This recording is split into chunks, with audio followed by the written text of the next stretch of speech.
What's going on, everybody? Welcome to Babylon Gaming News. I am Andrew, and I am going to go over last week's news, but only kind of talk about some of the things that I really want to talk about. So if you're new to the channel, make sure you hit that like button. It really helps out a lot. Subscribe as well. So with that out of the way, let's just get right into it. Elden Ring gameplay was finally shown off. So FromSoftware and Bandai Namco showed off all new gameplay from Elden Ring, next year's big open world action role-playing game, in a video released Thursday, 11/4.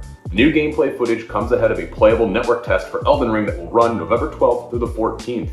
You know, I'm still not too sold on this game. It does look really, really cool. It looks fantastic. It kind of has like a Lord of the Rings element to it. But I'm just not a big FromSoftware guy. I've never really dived deep into their catalog of games, you know, Dark Souls, Demon Souls, you know, all those different types of stuff. It never really seemed interesting to me. It wasn't appealing to me. So I never really took a chance on them to play them, but I know they have a huge fan base, you know, and I really feel I just need to just get into it. That's what everyone always tells me. Just pick up one of them, go. Bloodborne's good, Dark Souls is great, Demon Souls, all these different things. I don't know, maybe Elden Ring will be the one that really gets me into FromSoftware, but until then, again, the game looks gorgeous. I can't emphasize how awesome the game looks. It just looks fun, it looks gorgeous, it's pretty, all these different things. Really looking forward to seeing that test and seeing how it kind of plays out, and hopefully people are happy about it, because I know a lot of people are really looking forward to this game. Moving on to the next news story that I wanted to talk about. So there was this guy who's been making the rounds on Twitter and Reddit and stuff like that. So YouTuber SaveState beats Ocarina of Time in under 4 minutes. I'll link his YouTube down below. Make sure you subscribe to his channel. He's doing some really cool things. On Halloween, a streamer who goes by the handle SaveState beat the entirety of The Legend of Zelda Ocarina of Time within a demo of the game loaded on Super Smash Bros. Brawl for the Nintendo Wii. In doing so, the streamer found the perfect version of the game to speedrun and finished it off in under 4 minutes, half the time of the current world record for the full version of Ocarina. I cannot believe that this guy was able to figure all this stuff out. It still blows my mind every single day when I follow different speedrun channels and seeing them, especially like lately with Metroid Dread. These guys are beating this game in like an hour and a half. It's really cool. I love watching these. In fact, we actually have a speedrun down below on our channel too.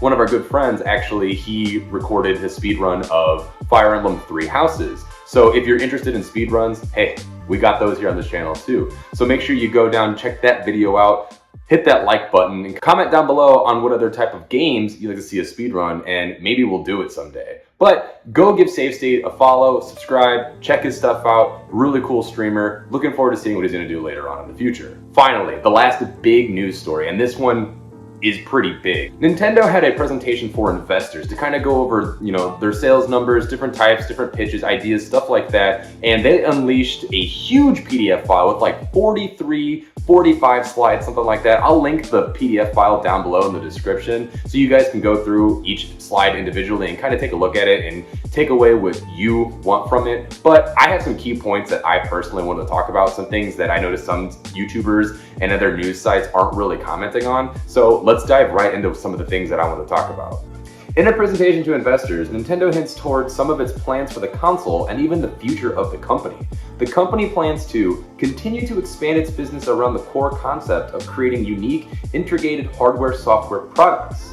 So moving on, Nintendo Switch has sold over 90 million units, and it's looking to sell over 100 million units before its next fiscal year starting in April of 2022. Let's stop right there. 90 million units. Now, I'm an idiot, and I should have included this in my notes, but I can't remember how many units the Nintendo Wii sold, but I know for a fact the Switch is absolutely gaining speed on the Wii. I cannot believe that there are still people who, A, don't own a Nintendo Switch because it's really a fantastic piece of hardware, and B, why people still sit there and talk crap about the Nintendo Switch. This is proving right here, this presentation, this slide in particular is proving that Nintendo knows what they're doing, knows what they're talking about, and the Nintendo Switch is something that people should really be paying attention to. Another one I really wanted to point out is Mario Kart 8 has sold 3.2 million units between April 2021 and September 2021. This game is ridiculous. It is still outselling new titles, okay? It is still outselling games that are coming out within the last year.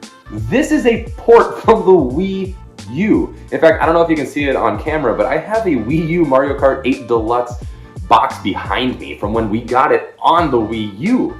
Fast forward to 2017, Nintendo ports it to the Switch, and it is still the best-selling Nintendo Switch game. It blows my mind that this game is going this hard.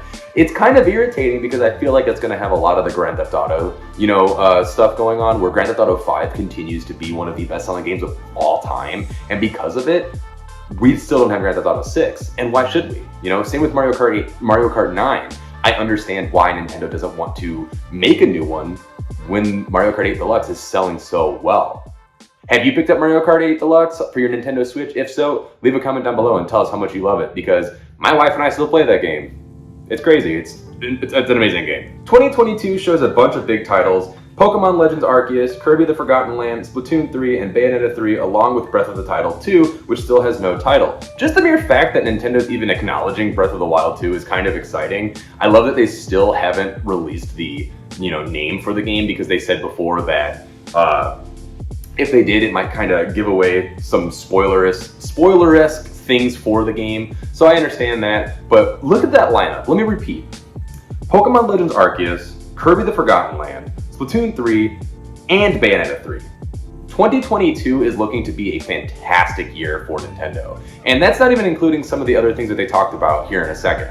Over 250 million Nintendo accounts currently logged by Nintendo. Now that doesn't mean that there's currently 250 million people playing as of right now. That just means that there's been 250 million people that have created a Nintendo account, whether it had been through the Nintendo 3DS, the Switch, whatever it may be. That's a lot of people in the Nintendo ecosphere. That's awesome. I'm so happy to see that Nintendo is still, to this day, growing more and more and more, and really showing that they are big, powerful, bad guys. They're continuing to show that they're a big player in the console games. So again, why don't you have a Switch? Over 32 million Nintendo Switch online subscriptions.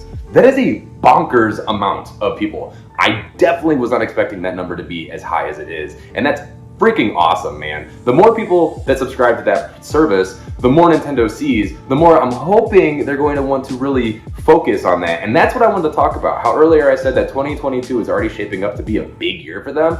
I think the NSO is going to really expand in 2022. They're seeing the backlash that people, they're talking about all these different things they don't like about the emulation for the Nintendo 64. I did an entire video on that. You can check that out in the link below, and people aren't happy.